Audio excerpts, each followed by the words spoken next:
Hi guys, welcome back to my page. Thanks so much for the great feedback from my last video. It's been really positive for me to see it's helping so many of you guys. I'm here to answer a few more questions today. I've had a lot more sent in. I'm going to answer a few of them now, and please feel free to keep sending your questions. Let's get started.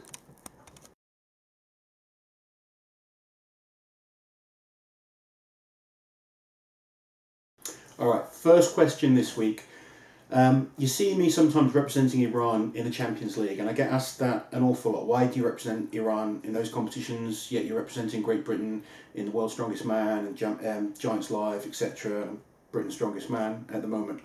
The honest answer was when I first started competing in the Champions League in 2010, I think it was South Africa was my first competition.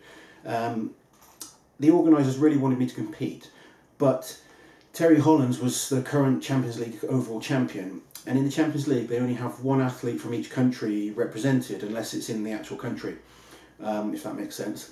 So Terry was their go-to British guy, but it was an opportunity for me to get almost like 10 or 12 more competitions a year, and at the time I was trying to do Strongman professionally, so it was a great opportunity for myself.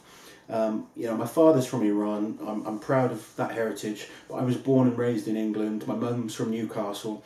I've always kind of been, you know, proud of both backgrounds, and it's a good opportunity to kind of bring the two together. And personally, for me, it was a great opportunity to compete more regularly in international contests.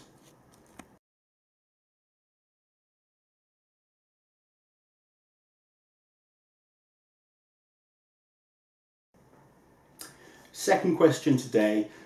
Really important for anyone looking to compete in any level competition.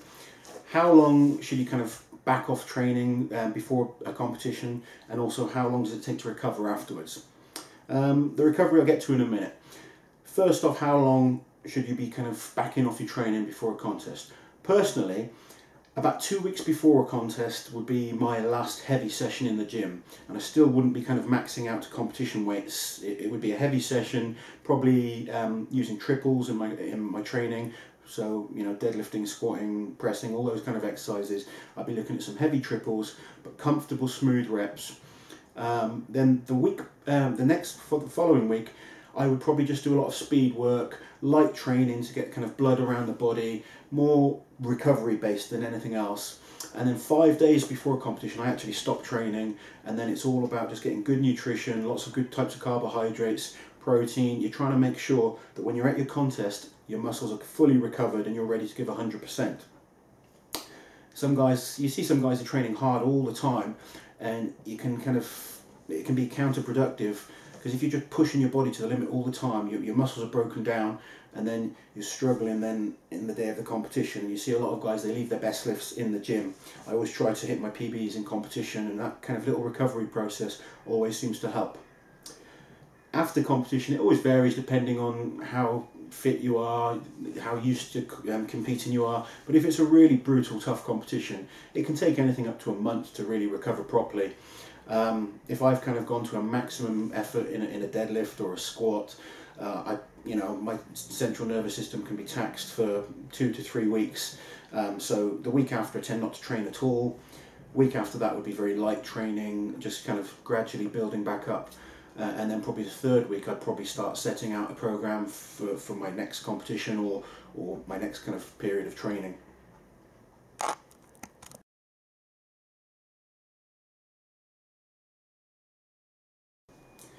Next question today, how should you warm up for the various different lifts we have? It's a good question. A lot of people get confused by this. You know, you see some people doing hundreds of reps on things, they're going for a run, whatever. For me, again, we'll take myself as an example because that's why you're here. Say I'm deadlifting, okay? If I'm deadlifting, I'm going to warm up by deadlifting. It sounds stupid, but the muscles involved for deadlifting, that's the muscles you want to warm up, and the best way to do it is by warming up slowly. I would start with just using the bar, 20 kilo bar, pulling the weight nice and quick. I'd probably still only do about 5 to 8 reps, then I'd put 2 plates aside on, so 60 kilos, and the same again, but always trying to pull the weight quickly. If I feel I'm not kind of warmed up to move up a weight, I'll do another set to just kind of get the body used to it. But obviously, if you're going to be lifting 300 kilos, 350, whatever it is for that training session, you can't jump straight into that kind of weight. That's how you're going to hurt yourself. So you've got to build up through the weight slowly. I always try to keep the reps low though, because I don't want to fatigue myself for my working sets. So, 60 kilos is nice and light anyway. Then I go to 100 kilos, probably be 5 reps, 140 kilos for 3 reps, and then so on, 180, nice and quick, 2 or 3 real fast reps, just going through the movement that we're getting ourselves ready for later on. The other important thing I always tell my clients, and I try to focus on my training partners and myself, is always pull the warm-up weights as you would your big maximum weights as well. You need to treat every single weight with respect. You see a lot of people getting injured because they're kind of on the lighter weights. They might just think, oh, it's easy, I'll bend my back and just pull it up. However, you have to try and get into the habit of lifting with the correct technique all the time, and that gives good form then for when you're going on to your bigger weights. You still have good technique, you're trying to lift positively, nice fast drive off the floor, hips to squeezing through to lock out, shoulders back, or whichever lift it is you're doing. Always try to keep the reps and the technique spot on.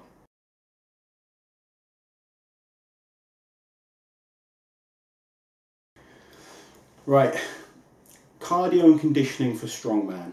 Okay, how much should you do?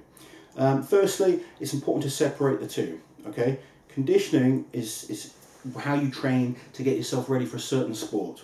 Obviously in strongman, you're looking at a time limit of 60 seconds to a maximum of 2 minutes, but normally you're looking at around 75 seconds for your various different strongman events. So for me, conditioning is about being able to work hard for that period of time and then to recover quickly so that you're ready for the next event. In a competition, you might have 6 or 8 events in a day. You've got to be able to go flat out, push yourself to the limit, and then recover quickly for the next event. So all my conditioning training is short bursts of explosive work, basically. I do various different things. Tire flipping, I'll do a tire flip and then jump onto it twice, 10 flips with 2 jumps in between each. And it's probably done in about 1 minute to 1 minute 15 seconds. Concept 2 rowers, I do a lot of the 500 meter rows where you're trying to do it as quick as possible. I'm going to try and post up a time of me breaking 118 to try and beat my personal best, so look out for that. Another thing I do on the treadmill, rather than jumping on a treadmill for half an hour or 20 minutes, whatever, I tend to I don't even turn the treadmill on. I'll push really hard to get it going for 15 seconds, really pumping the legs as hard as possible, holding onto the rail but pumping the legs hard, 15 seconds, and then 45 seconds recovery. Do 5 sets of that. So in 4 minutes 15 seconds, and you've done your cardio workout for the day. So cardio doesn't have to, or conditioning doesn't have to be boring, and it's all great at getting yourself fitter for strongman events. I'm not physically I don't look the fittest guy, but I'm one of the fitter guys out there in the strongman competitions. I wasn't when I started. I'd go to competitions and, after 2 or 3 events, I'd be dead. And you might have your best event as the last 2 events in the competition, but if you're not conditioned to compete all day long, then you're going to perform badly. And it's something I was making a mistake with to start with. Really important for you guys to try and learn, that aspect of strongman. It's not just about what you can do in the gym, because so many guys now are doing great things in the gym, but then to put it into a competition is much harder when you're fatigued from previous events. So conditioning is really important. I try and add it onto every single workout these days. So like 4 times a week I'll do some form of conditioning, whether it's the prowler, the sprints on the treadmill, rowers, various things you see that mixed martial artists do with the rope slams or a sledgehammer onto a hammer. There's so many more like really fun ways of doing it, rather than just the boring kind of jump on a treadmill and run. We're not marathon runners. There's no necessary reason to kind of run for a long distance, especially when you're kind of over 20 stone. The weight going through your knees each time is just, injuries are waiting to happen. So try and make your cardio and conditioning more fun. Do things that you enjoy. That's always a big key with any kind of fitness training. With strongman's your kind of key goal. Keep the cardio and the conditioning bursts really short, but multiple times in a session. Even with the rowers, I tend to do 3 to 5 runs of 500 meters, and try and set myself a target, a pace time to beat, and then occasionally I'll go flat out and try and beat my best time. Hope that helped you guys. Really glad that these kind of videos are helping. I'm going to try and do as many as I can and get as many questions answered. I've also got some training videos coming out soon, so keep an eye on those, and just keep coming back to the page and keep liking and sharing my Facebook page. Cheers.